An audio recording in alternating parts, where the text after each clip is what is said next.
They say some doors should never be opened. In the quiet town of Trawas, there's an abandoned hotel with one room, room 207, that has never been removed from the guest list, even though no one ever checks out. This is not just a story. It's a warning.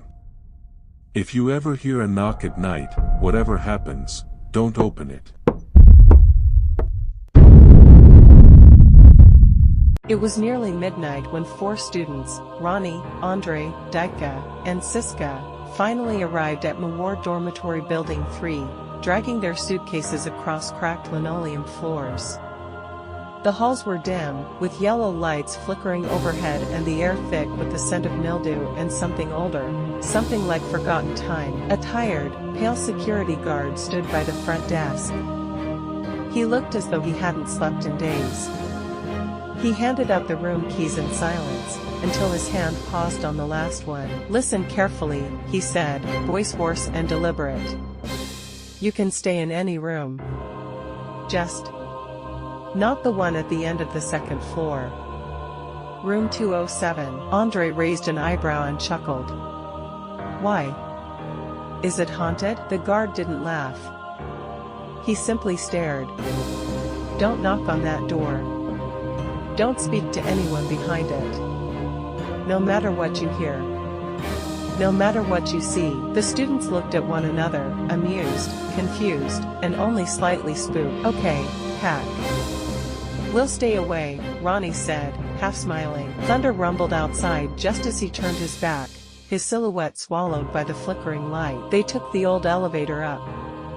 The metal doors groaned shut behind them with a sound that felt too final. The second floor greeted them with silence. No voices, no signs of life, just a long, narrow corridor that seemed too dark even with the lights on. Their footsteps echoed unnaturally. Room 201. Room 202. Room 203. Then they paused. Room 206.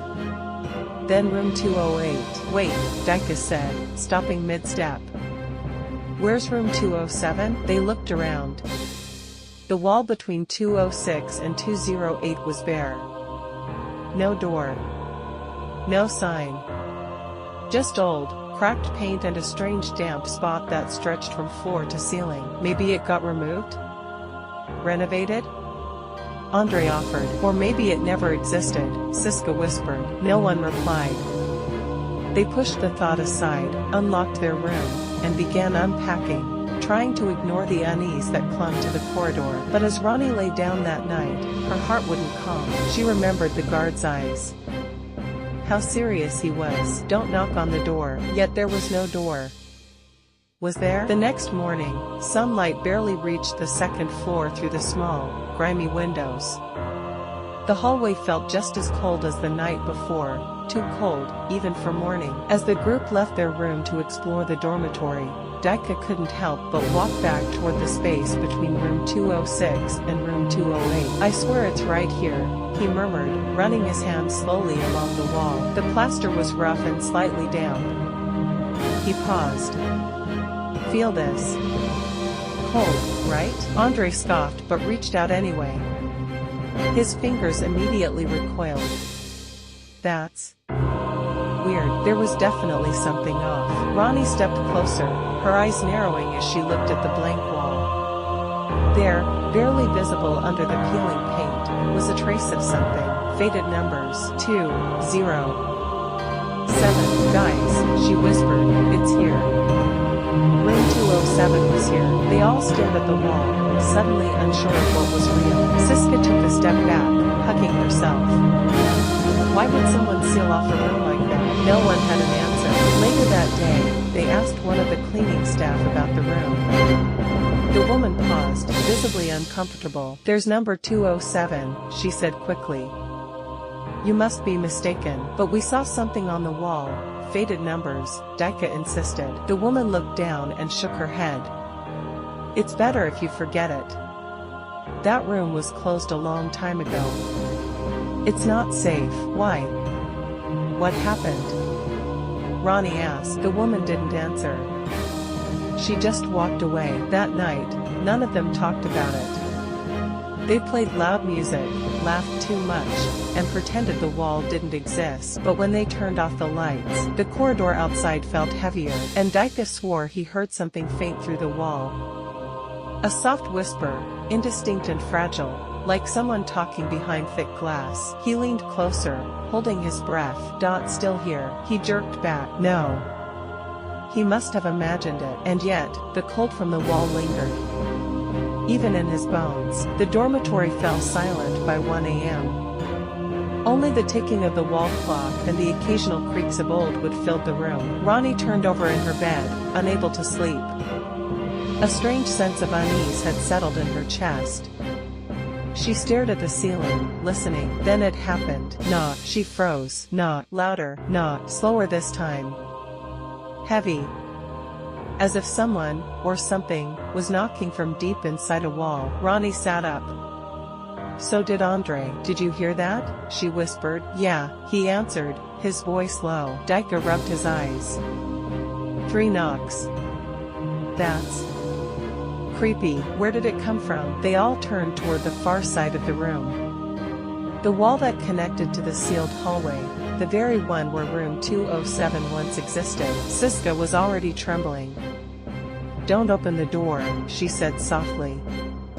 I think it came from the corridor. Andre grabbed a flashlight and stepped into the hallway, the others hesitantly following. The corridor was dark, silent, and cold, unnaturally so. They stopped between room 206 and 208.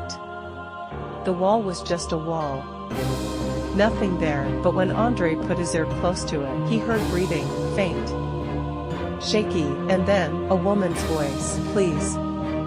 Let me out. He jumped back, eyes wide. Nope. Nope.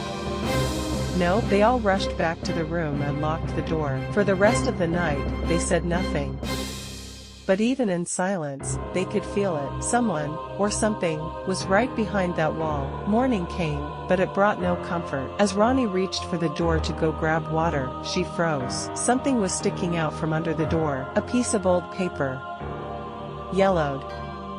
Dry.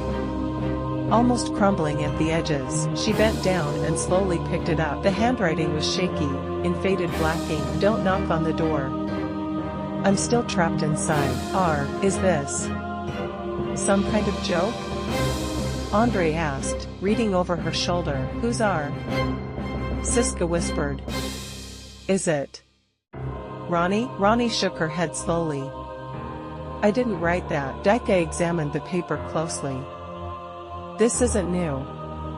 This paper's at least 20, 30 years old. Then how the hell did it get here? Andre muttered. They all stared at each other, the weight of fear settling in. Later that afternoon, Dika went to the campus archive, curious and desperate for answers. He found dusty records, incomplete and neglected, but something caught his eye. A newspaper clipping from 1997. Female student found dead in room 207. Officials say it was suicide. Friends claim otherwise. The article was vague, but the girl's name was Ratty. Her face in the photo was blurred from age, but her initials. R. Dika returned to the dorm with a haunted look. Ratty, he said quietly. That was her name. Andre frowned. So what? Some ghost left a note under our door, but no one was laughing now. That night, they taped the mysterious letter to the wall near their beds. It curled slightly at the edges, as if trying to move. And at exactly 2:07 a.m. when the knocking began again, the letter trembled, almost like it was breathing. The next morning, the group searched for the security guard, the one who warned them that first night. They found a younger guard at the front desk and approached him. Excuse me, where's the guard from 2 nights ago? The older one, pale, deep voice. The young guard blinked. Old? You mean Pacdardo? Ronnie nodded. Yeah. He gave us the key and warned us about room 207. The guard's face shifted, suddenly uneasy. That's impossible, he said slowly. Pacdardo. He died 5 years ago. What? Andre scoffed. No way. We talked to him. All 4 of us. He had a heart attack. Right outside room 207, the guard added quietly. They said, He was trying to keep someone from getting in. Silence fell over the group. Daika's voice trembled. You're serious? The guard nodded. He was the last person to guard that hallway before they sealed it. He never left.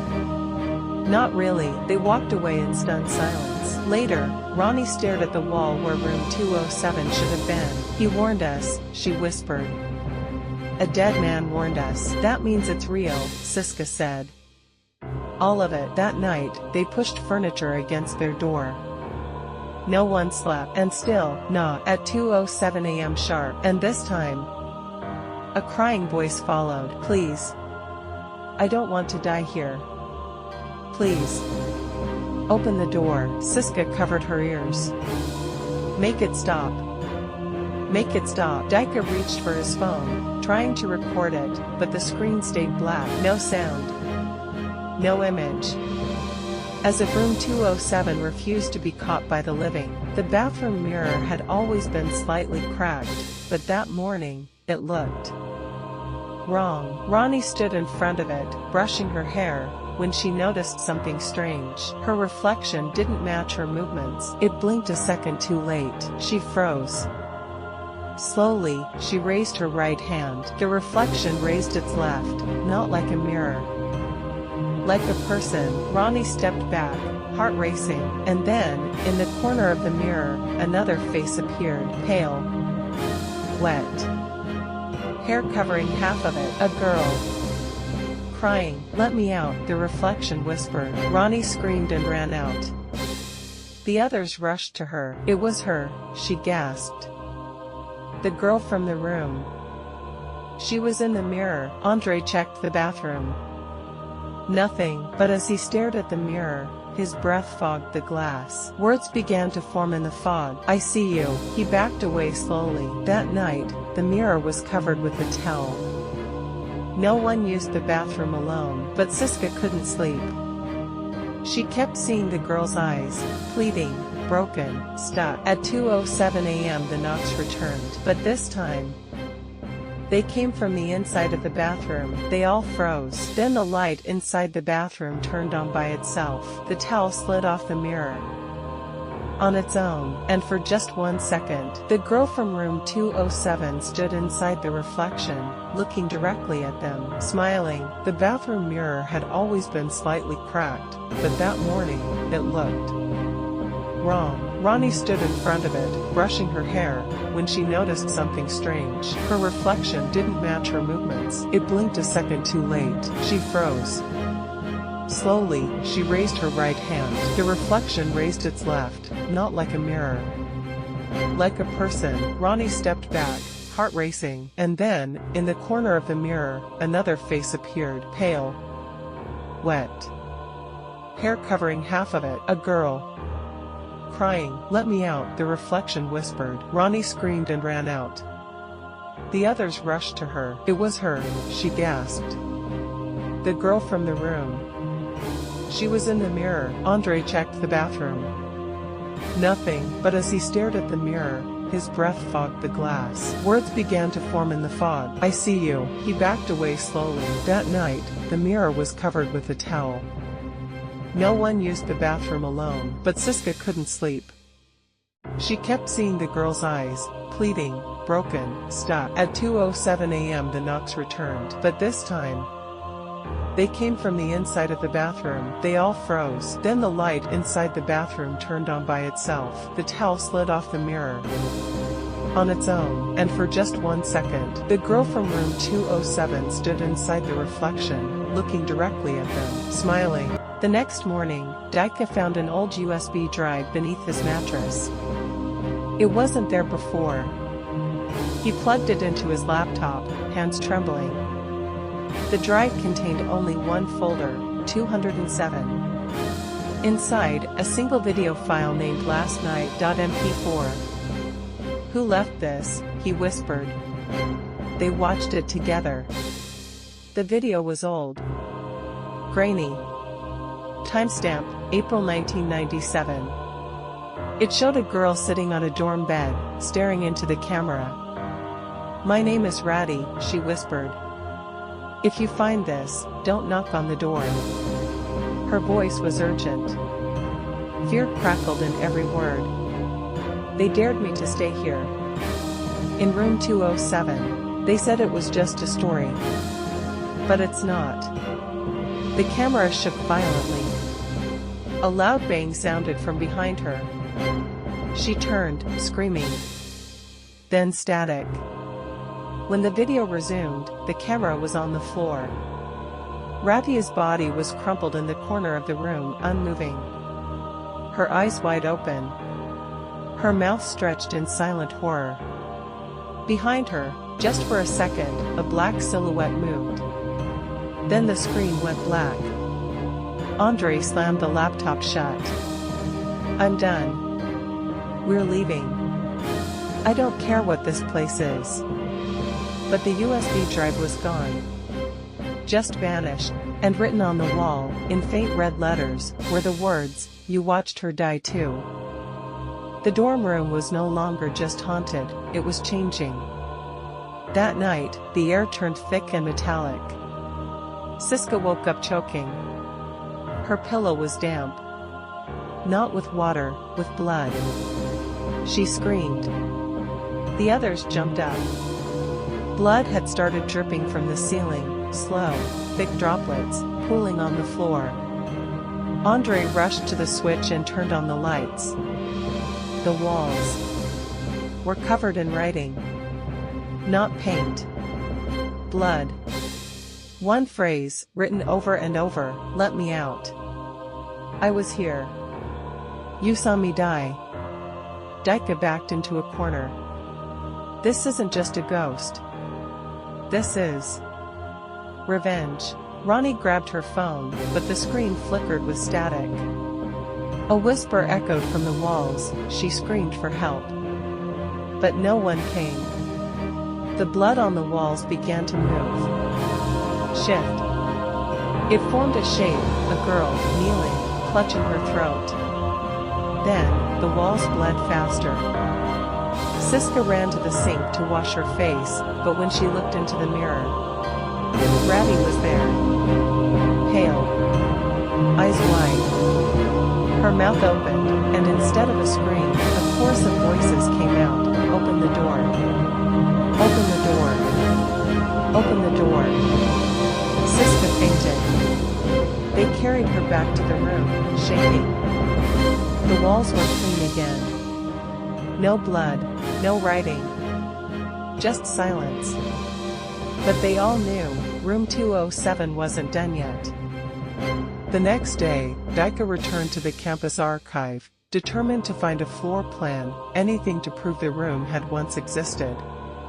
After hours of digging, he found a blueprint. The hallway had 7 rooms originally. Room 207 had been walled up completely, its door sealed and floor space redistributed on paper, but not in reality. They erased it from the blueprints, Daika muttered. That night, he showed the others. Look here. If we break through this wall, we'll find it. Andre hesitated. You want to break into a room where a girl died? We need to know the truth, Daika insisted. At midnight, they gathered tools and pulled the wardrobe from the back wall. They started hammering. The wall cracked. Behind it, concrete. Then wood. Then hollow air. A faint draft blew out. Cold and sour. They peeled the last layer away, and there it was. Room 207. Dusty. Untouched. Frozen in time. A single bed. Rusted frame. A desk with old notebooks. A mirror shattered on the floor. And on the wall. Handprints. Dozens of them. Scratched. Burned into the surface. Siska stepped inside. It's like she never left. Suddenly, the door behind them slammed shut. The room groaned, and the mirror reflected 5 people. But only 4 were real. The door was sealed shut. No amount of pulling or kicking would open it. We're trapped, Andre muttered. Siska's breathing quickened. There's someone else in here. They turned to the mirror. 5 reflections. One girl stood in the back, ratty. She didn't move. She didn't blink. She just stared.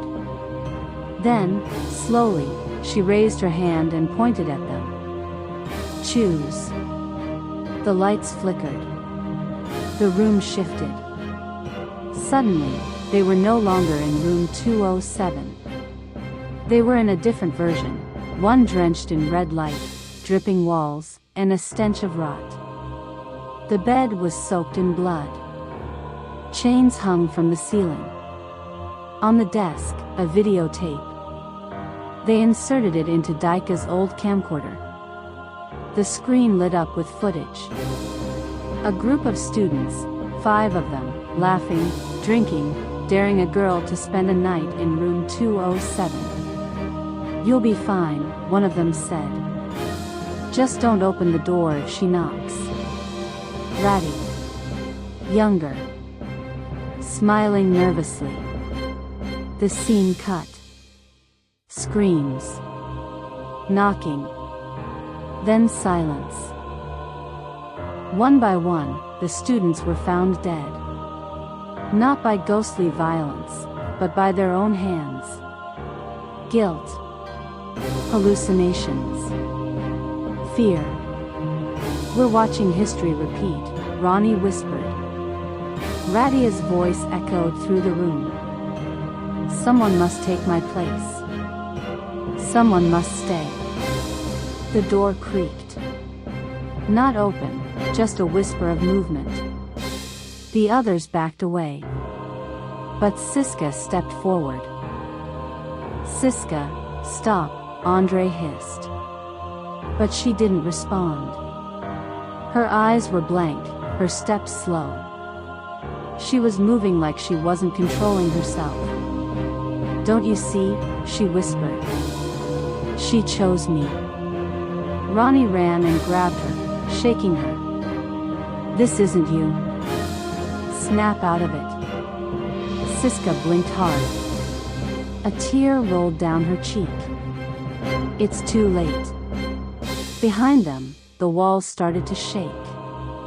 The air pulsed with the sound of heartbeat-like drums. The mirror cracked further. Then shattered completely. Radis stepped through it. Not a ghost. Not a girl. Something twisted. Burned. Her face flickered between human and charred bone. She opened her mouth, no sound, only a deep, guttural wail. The lights burst. The air turned icy. She needs a body, Daika whispered. That's how she stays.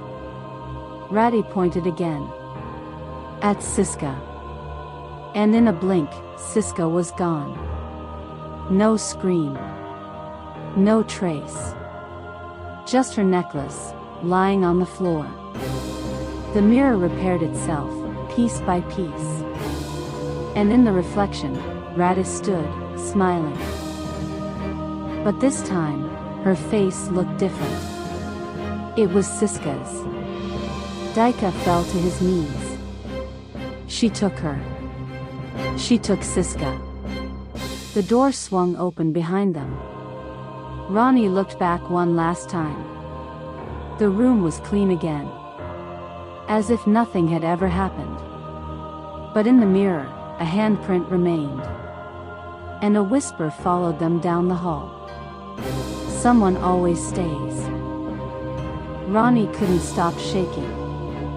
Siska was gone. No blood, no scream, just vanished.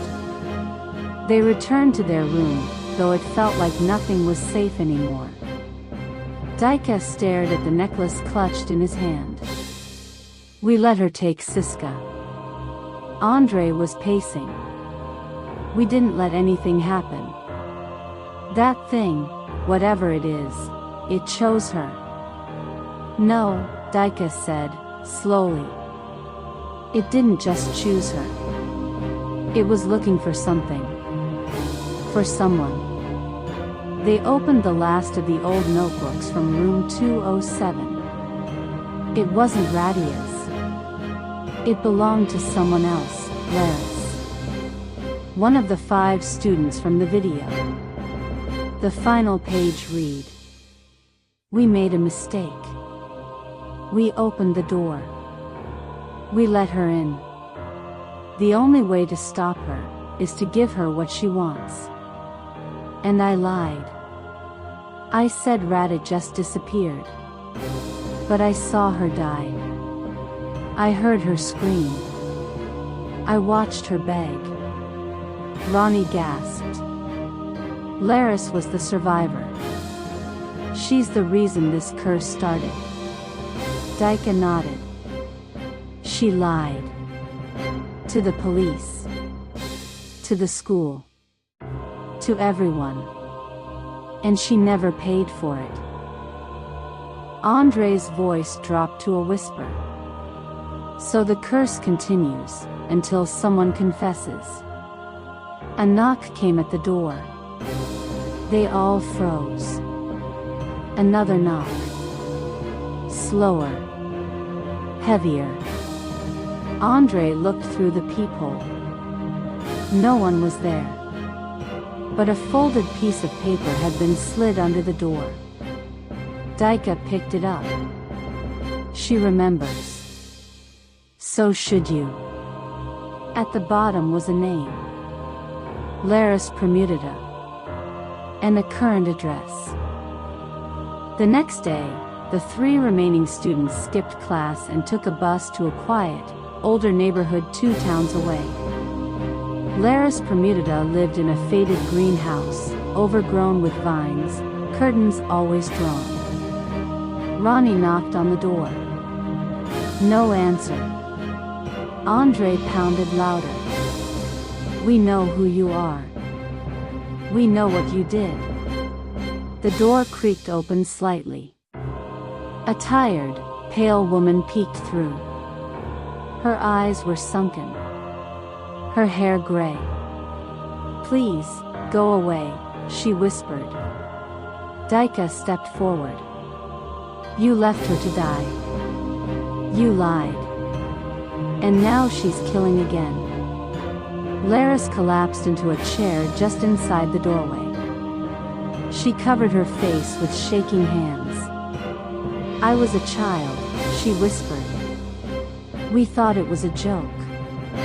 We dared her to stay the night. And when the screams started, we ran. But you survived, Ronnie said. Why? Because I didn't look back, Laris said. I left her there. I didn't knock. I didn't help. She wants you, Dika said. Not us. You. Laris looked up slowly. I've been haunted ever since. Doors knock when no one's there. Mirrors crack. I hear her crying in the walls. Then ended, Andre said. Confess. Come back with us. Say what happened. Set her free. Laris hesitated. And what if that's not enough? Behind her, the hallway light flickered. A wet footprint appeared on the wooden floor. Then another. Radia's voice echoed softly from inside the house. I begged you, and you left me. Laris stood up, trembling. Take me back. I'll do it. But as they turned to leave, Laris looked in the hallway mirror and saw Rada standing behind her. Not moving. Just waiting. That night, they returned to the dormitory. The hallway was colder than ever. The lights above room 207 flickered dimly, casting long shadows across the walls. Laris stood in front of the door she had once sealed in her memory. I was 17, she whispered. I thought it was a game. And when she screamed, I thought she was pretending. Ronnie handed her the necklace they'd found, the one that belonged to Siska. She took someone else already. Don't let it happen again. Andre pushed open the door. The room looked as they left it, dusty, cracked, mirror mended. But something felt different. Heavier. Laris stepped in. The moment her foot touched the floor, the room sealed itself behind them. No knob. No exit.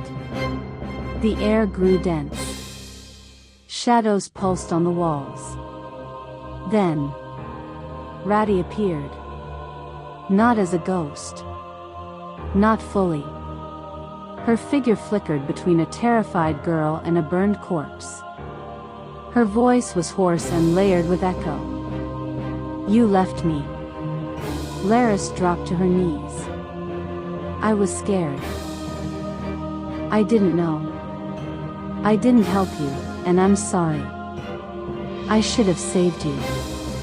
You watched me die. Yes. Laris cried, sobbing. Yes, I watched and I left and I hated myself every day. The room pulsed like a heartbeat. Daika, Ronnie, and Andre watched as a dark fog rose from the floor, circling Laris and Ratty. Take me, Laris said, choking. Not them. Just me. Let the others go.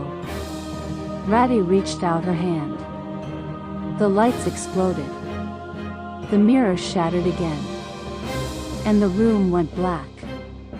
In the silence, a whisper. One must stay. Then a flash of blinding white. When the light faded, Ronnie opened her eyes. She was outside room 207.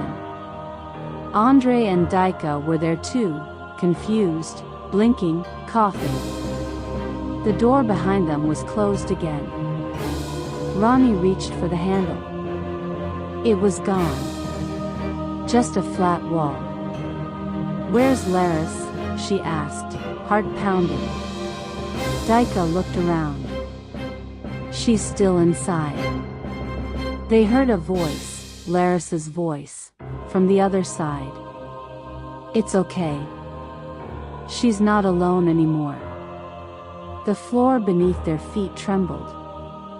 Then, for the first time in decades, room 207 collapsed inward. A gust of wind roared through the hallway, slamming every door open. Lights burst one by one as a wave of cold air swept past them. When the dust cleared, there was no room at all. Just a wall. Smooth. Silent. No door. No sign it had ever been there.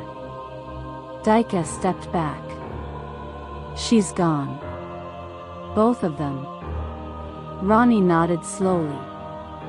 She stayed, so it could end. They turned to leave, but on the far end of the hallway, a mirror had fallen. In its cracked reflection, they saw 4 figures. Daika, Ronnie, Andre, and one more. A girl with long, black hair. Standing at the end of the corridor. Watching. And smiling. Weeks passed. Room 207 was officially reported as under renovation, but no workers ever entered. It simply vanished from the floor plans. No one dared ask. The staff avoided questions. The headmistress acted like it had never existed. But Daika, Ronnie, and Andre knew. They carried the weight of what they'd seen, what they'd lost. Siska's parents received no real answers. She ran away, the report said. But her friends knew better. Late at night, Ronnie would wake up from dreams of Siska, standing in front of a mirror, her mouth sewn shut. Daika spent hours rereading Radia's journal, tracing her pain and her descent into silence. Andre started filming a documentary, unofficially.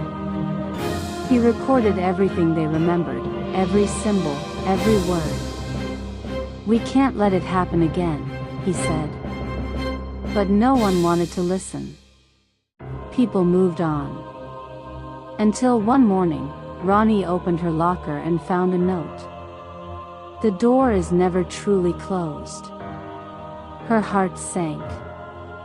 It was written in Siska's handwriting. That same day, Daika saw a girl walking alone in the hallway. Long black hair. White dress. No shoes. He called out. She turned a corner and vanished. Later, they gathered in the dorm's common area. "It's starting again," Ronnie said. Andre opened his laptop, showing them a frame from the last video he took, a still from the mirror. Behind them, standing far back in the hallway, was a fourth figure. Not Radi. Not Laris. But Siska. At first, they thought it was just grief. Hallucinations. Stress. But then it happened again. A student named Rico disappeared. His roommate said he went to the bathroom and never came back. "I heard him talking to someone," the roommate said. Then, silence. Another girl claimed she heard knocking on her window, on the 3rd floor. Panic began to spread, and yet no one in authority responded. "We need to go back," Daika said. "Go back where?" Ronnie asked. "The room is gone." Andre pulled out an old campus map from his research. What if it's not gone? What if it moved? That night, they followed the blueprints into a forgotten wing of the building, sealed off for decades. They forced open a rusted door and stepped into darkness. Their flashlights flickered. Cobwebs covered every corner. And then, they saw it. A single wooden door. Burn marks around the frame. And carved into the surface. 207. "It moved," Andre whispered. Ronnie stepped forward, trembling. "She brought it here." Suddenly, the air shifted. A low knock came from the other side. One knock. Then silence. Then a voice. "Let me in." The same voice they remembered. Siska. Daika reached for the doorknob. "Don't," Ronnie whispered, grabbing his arm. "It's not her. It can't be her." But he hesitated. What if it was? What if a piece of Siska remained, trapped? The voice came again, louder this time. "It's cold. I'm scared. Let me out." He turned the knob. The door didn't open. Instead, the hallway behind them disappeared. They were suddenly surrounded by red walls, dripping black tar. The ceiling stretched upward into darkness, and the floor beneath their feet pulsed like flesh. In the center of the room stood Siska. Her eyes were empty. Her skin pale. "Help me," she said. "I don't want to stay here anymore." Ronnie reached forward. "We'll bring you back." But Siska stepped back. "You can't. I'm not the only one here." Behind her, shadows began to rise. Dozens of figures. Students. Past victims. All staring. All silent. Radi emerged from the group. "You broke the seal," she said. Now they're all awake. Andre shouted, "What do you want?" "Justice," Ratty answered. "Witnesses. Someone to remember." The ground split open beneath them. Daika grabbed Ronnie's hand as they fell. Then, blackness. When they woke up, they were lying on grass. It was dawn. Birds chirped. The sky was clear. And the dorm building was nowhere in sight. Just a wide field and a single tree. Daika stood first, then helped Ronnie and Andre. "Are we alive?" Andre muttered. A small door stood beside the tree. Not attached to anything. Just standing upright. No number. No handle. But a single note pinned to it. "Thank you." She remembers now. So do the others. "You can go." But the door stays. The wind blew gently. The door remained silent. They turned to leave, unsure if they were free or just trapped in another layer. Back in the real world, room 207 never returned. But sometimes, during heavy rain, students would hear a knock. From inside their closets. Or the bathroom mirror. Or a wall that didn't used to be there. They say if you hear the knock, don't open. Don't answer. And above all, don't knock back. Because someone is always listening. Waiting. For the next one to stay.